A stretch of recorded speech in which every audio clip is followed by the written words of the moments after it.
Aku ingin kamu mati dengan tersiksa dan mengenaskan.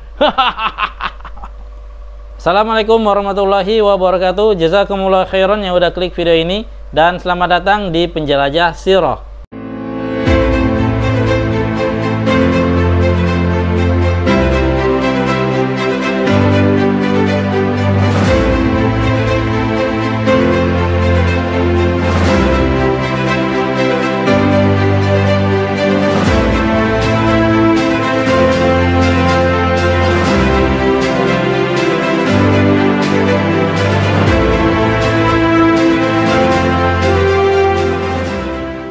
Marhaban ikhwan dan akhwat sekalian, buat antum-antum yang baru nonton channel Ana ini, ahlan wa sahlan, selamat datang Ana ucapkan. Di channel ini Ana berusaha untuk mengungkap kembali mutiara-mutiara sejarah Islam dan tokoh-tokoh Islam yang mulai dilupakan orang. Dan insya Allah di setiap pekannya akan selalu ada video-video baru yang antum bisa tonton. Jadi jika antum suka dengan topik tersebut, pastikan untuk subscribe dan aktifkan lonceng notifikasinya, biar antum menjadi orang yang pertama yang nonton video Ana ini. Al-Ukhdud adalah sebuah kota kuno yang merupakan bagian dari kota Najran yang berada di sebelah selatan Arab Saudi, yang memiliki luas kurang lebih 5 km persegi. 1500 tahun yang lalu di wilayah ini telah terukir peristiwa kelam di mana lebih dari 20.000 orang penduduknya dibakar hidup-hidup sebagai hukuman atas perpindahan mereka ke agama Nasrani yang dianggap sebagai keyakinan baru di masa itu. Direktur Arkeolog Najran mengatakan dibutuhkan kurang lebih 30 tahun untuk bisa mengungkapkan rahasia kota kuno Ukhdud sepenuhnya. Meskipun ribuan tahun telah berlalu, namun sisa-sisa reruntuhan dan bangunan-bangunan ketika peristiwa dahsyat itu terjadi masih bisa terlihat dengan baik, berupa tulang belulang yang rapuh, abu yang pekat, maupun bebatuan yang menghitam bekas terkena bara api. Hal ini menjadi saksi bisu tentang peristiwa besar yang melanda kota Ukhdud pada tahun 525 Masehi, sebagaimana yang diabadikan dalam Al-Quran dalam surat Al-Buruj ayat 4 sampai ayat 8. Hal ini juga sebagai bukti sejarah tentang adanya rasisme, kebencian, dan superioritas orang-orang Yahudi atas agama dan bangsa lain. Dan peristiwa ini dikenal dengan kisah Ashabul Ukhdud. Bagaimana kisah selengkapnya? Tonton terus sampai habis video Ana ini.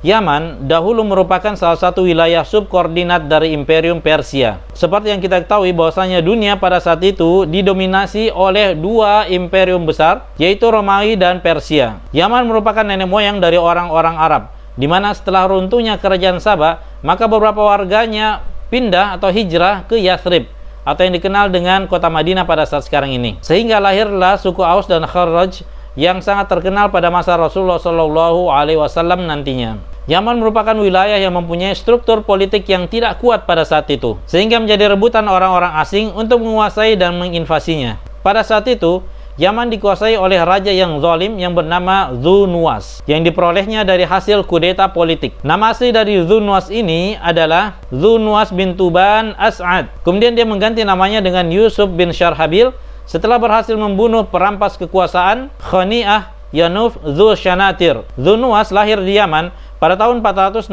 Masehi dan meninggal pada tahun 527 Masehi. Dia diberi nama dengan Dhu Nuwas karena dia memiliki rambut yang keriting dan dia mengkuncir atau mengkepang rambut keritingnya itu di samping kanan dan di samping kiri kepalanya. Dia berkuasa sejak tahun 515 Masehi hingga tahun 517 Masehi.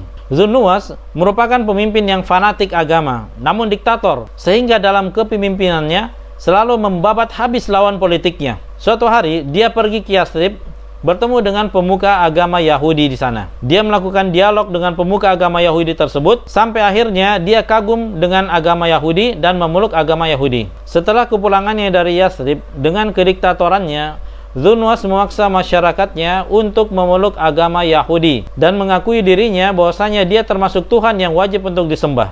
Di video sebelumnya kita sudah membahas bagaimana usaha Abdullah bin Thamir menyebarkan dakwah tauhid kepada masyarakat Najran, di mana Allah Subhanahu wa taala memberikannya karomah berupa pengabulan doa secara langsung terhadap doa-doa yang dia panjatkan, sehingga dengan izin Allah dia bisa menyembuhkan orang-orang yang buta, orang yang sakit kulit, dan berbagai penyakit lainnya. Bagi antum yang belum menonton videonya, bisa klik link yang ada di atas.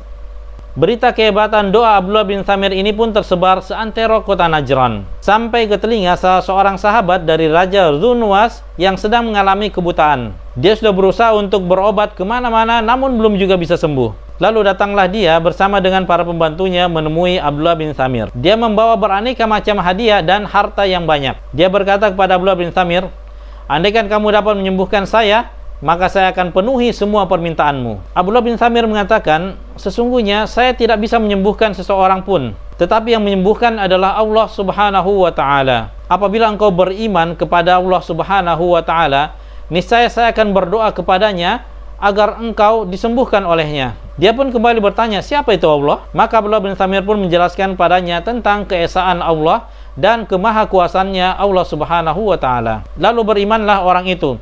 Lalu Abdullah bin Samir mendoakan kesembuhan kepadanya, maka dengan seketika matanya pun bisa melihat kembali. Di kemudian hari, sahabat raja ini datang ke tempat sang raja dan duduk bersamanya, sebagaimana yang biasa dia kerjakan. Kemudian Raja Dzunwas terheran melihat temannya yang buta bisa melihat kembali. Lalu dia bertanya kepadanya, "Siapakah yang menyembuhkan matamu?" Dia menjawab, "Tuhanku." Dzunwas pun berkata, "Apakah kamu mempunyai Tuhan selain aku?" Dia menjawab, "Tuhanku dan Tuhanmu adalah Allah." Mendengar jawaban itu, Raja Dzunwas langsung naik pitam.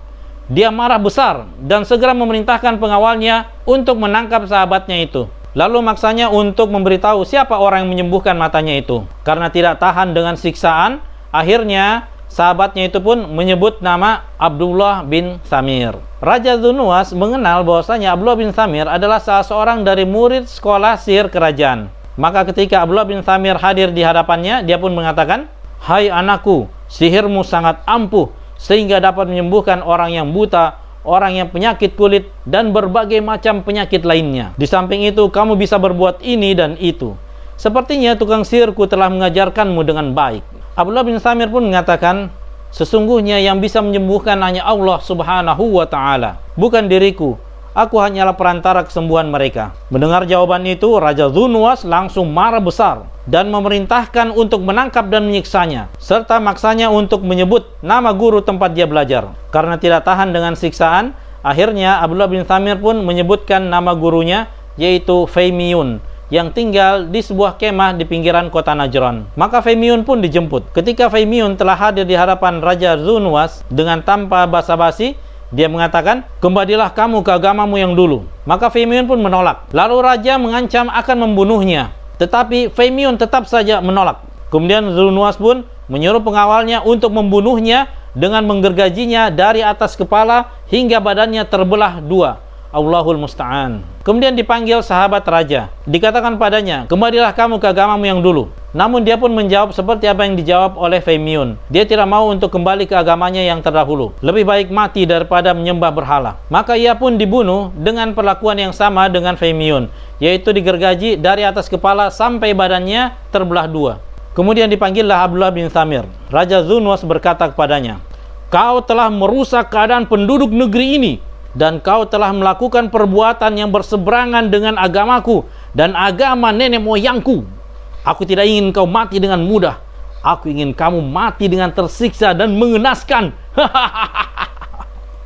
"Pengawal, bawa orang ini ke gunung. Ketika sampai di puncak gunung, paksa dia untuk kembali ke agamanya yang dulu. Kalau dia menolak, lemparkan dia dari atas gunung, biar mati dia." Abdullah bin Samir pun bergumam, "Kau tidak akan bisa melakukan hal itu." Pengawal kerajaan pun membawa Abdullah bin Samir ke puncak sebuah gunung. Di perjalanan menuju gunung, masyarakat Najran menyaksikan iring-iringan pasukan kerajaan yang membawa Abdullah bin Samir. Mereka berdoa keselamatan untuk Abdullah bin Samir. Sesampainya di puncak gunung, para pengawal memaksanya untuk kembali ke agama nenek moyang. Namun Abdullah bin Samir menolak. Bahkan dia sempat menasehati para pengawal tersebut bahwa tindakan mereka itu adalah hal yang salah. Namun tidak dihiraukan oleh mereka. Maka di saat mereka akan mendorong Abdullah bin Samir ke jurang, Abdullah bin Samir berdoa kepada Allah Subhanahu wa Ta'ala, "Ya Allah, hindarkanlah saya dari kejahatan mereka dengan cara apapun yang Engkau kehendaki." Kemudian tiba-tiba gunung itu bergetar dengan keras. Pasukan yang membawanya tadi berjatuhan dari atas puncak gunung dan mati. Sementara itu di istana raja, Dzunwas memperkirakan bahwasanya Abdullah bin Samir telah mati. Dia pun bergembira dan bersuka cita atas kematiannya. Namun tiba-tiba dia dikejutkan ketika seorang pengawal kerajaan menyampaikan padanya bahwasanya Abdullah bin Thamir meminta izin ingin bertemu dengannya. Abdullah bin Thamir pun menemui Raja Dzu-Nuwas, dan raja pun bertanya dengan keheranan, "Apa yang terjadi dengan pasukanku?" Abdullah bin Thamir mengatakan, "Allah Subhanahu wa Ta'ala telah menghindarkan diriku dari kejahatan mereka." Mendengar jawaban itu, Raja Dzu-Nuwas semakin marah, dan dia merintahkan untuk membawa Abdullah bin Thamir ke tengah lautan. Dan apabila telah berada di tengah lautan, paksa dia untuk kembali ke agama nenek moyangnya. Dan jika dia menolak, maka lemparkan dia ke tengah lautan, biarkan dia tenggelam dan dimakan oleh ikan buas. Maka ditangkaplah Abdullah bin Thamir dan diserahkan kepada sekelompok pasukan yang lain untuk dibawa ke tengah lautan. Berangkatlah mereka semuanya menuju dermaga. Sesampainya di pelabuhan, mereka menaiki sebuah kapal menuju luasnya lautan. Dan masyarakat Ukhdud yang menyaksikan iring-iringan pasukan yang membawa Abdullah bin Thamir menuju ke pelabuhan senantiasa mendoakan keselamatan untuk Abdullah bin Thamir. Ketika kapal tersebut telah berada di tengah lautan, para pengawal memaksanya untuk kembali ke agama nenek moyang. Namun Abdullah bin Thamir menolak. Bahkan dia kembali menasihati mereka bahwa tindakan mereka itu salah. Namun sekali lagi mereka tidak menghiraukannya. Maka ketika mereka siap untuk melemparkan Abdullah bin Thamir ke tengah lautan, Abdullah bin Thamir pun kembali berdoa, "Ya Allah, hindarkanlah diriku dari kejahatan mereka dengan cara apapun yang Engkau kehendaki." Tiba-tiba cuaca di laut yang semula terlihat tenang seketika itu berubah. Awan hitam tebal menghampiri mereka. Angin mulai berhembus dengan kencang. Gelombang lautan semakin tinggi. Hujan deras menerpa mereka. Langit cerah berubah menjadi gelap. Kapal diombang-ambingkan oleh badai yang maha dahsyat. Hingga tiba-tiba datang gelombang yang sangat besar menghantam kapal dan menenggelamkan kapal berserta awaknya. Seluruh awak kapal mati tenggelam, kecuali Abdullah bin Thamir yang berpegangan pada sepotong kayu papan pecahan kapal itu. Dia pun selamat dan terdampar kembali ke daratan. Kemudian Abdullah bin Thamir bangkit dan kembali menemui Raja Dzu-Nuwas. Raja Dzu-Nuwas pun kembali bertanya keheranan, "Apa yang terjadi dengan pasukanku?" Abdullah bin Thamir kembali mengatakan, "Allah telah menghindarkan aku dari kejahatan mereka. Ketahuilah wahai Raja Dzu-Nuwas, sesungguhnya engkau tidak akan bisa untuk membunuhku kecuali engkau memenuhi permintaanku." Raja pun bertanya kepadanya, "Apa yang kau inginkan?" Abdullah bin Thamir pun menjawab, "Engkau harus mengumpulkan orang yang banyak dalam satu tanah lapang yang luas. Lalu ikatlah aku di sebuah tiang kayu. Kemudian ambillah anak panah milikku dari tempatnya. Lalu letakkanlah pada busurnya. Kemudian ucapkanlah dengan menyebut nama Allah, Tuhannya pemuda ini. Lalu lepaskanlah anak panah itu ke arahku. Apabila engkau melakukan hal itu, maka engkau telah berhasil membunuhku." Mendengar penjelasan dari Abdullah bin Thamir, maka Raja Dzu-Nuwas pun memerintahkan kepada seluruh pasukannya untuk mengumpulkan seluruh penduduk kota Ukhdud di sebuah tanah lapang yang luas. Maka ketika penduduk kota Ukhdud telah berada di lapangan yang luas tersebut, dihadirkanlah Abdullah bin Thamir. Lalu pengawal kerajaan mengikatnya di sebuah tiang. Kemudian Raja Dzu-Nuwas mengambil anak panah milik Abdullah bin Thamir dari tempatnya, kemudian meletakkan pada busurnya, lalu membaca dengan menyebut nama Allah, Tuhan pemuda ini.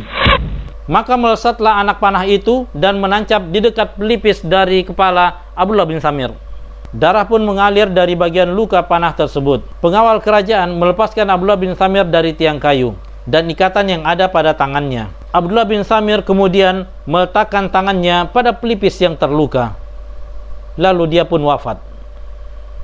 Penduduk kota Ukhdud yang menyaksikan peristiwa itu hanya bisa terpana sedih melihat sosok pria muda yang mereka kenal sebagai pemuda yang soleh. Pemuda itu wafat dengan sebuah anak panah yang menancap di kepalanya. Mereka mempercayai bahwasanya Abdullah bin Thamir tidak akan wafat kecuali apa yang dipersyaratkan kepada raja. Ketika hal itu dilaksanakan oleh raja, maka terbuktilah ucapan dari Abdullah bin Thamir, yang hal itu menambah keyakinan mereka akan benarnya ajaran yang disampaikan oleh Abdullah bin Thamir.